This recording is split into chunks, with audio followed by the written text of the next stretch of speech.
కూడా చేస్తుంది కదా, ఆర్డినెన్స్ తీసుకొచ్చింది అంటున్నారు, కోర్టులో కేసు వేసిరు అంటున్నారు. దానికి మేమేం చేస్తాం అంటున్నారు. అన్న చదువు వచ్చినోడు మాట్లాడినట్టు మాట్లాడాలన్న.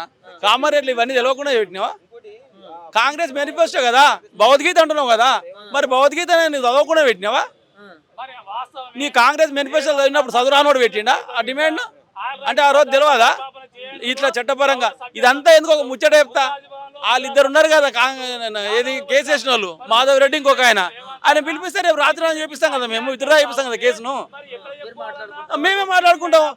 నీవు చేసే సాయం ఎందుకు చూసేపెట్టు వాళ్ళని తీసుకొచ్చి. నీకు మేమేం అడుగుతున్నాం అదే రిక్వెస్ట్ అనుకో, మా డిమాండ్ అనుకో, రిక్వెస్ట్ అనుకో. ఆ ఈరోజు ఇద్దరిని పిలిస్తే అయిపోతుంది కదా. రేపు కేసు విత్డ్రా చేసుకుంటే ఎల్లుండి ఎలక్షన్ అనుకో 42% కోసం. ఆ ఇద్దరు దొరకరా? ఆధార్ కార్డు లేదా, ఫోన్ నెంబర్ లేదా? ప్రభుత్వ రంగాల్లో నీ చేతులు ఉన్నాయి కదా, చర్చలకు విలువ. ఎన్నిటికో చర్చలకు పిలుస్తున్నావు, అఖిలపక్షాన్ని పిలుస్తున్నావు, దీనికి విలువ ఇద్దరిని. అసలు సమస్య అంతా ముఖ్యమంత్రి చేతుల్లోనే ఉందని మేము డిమాండ్ చేస్తున్నాం.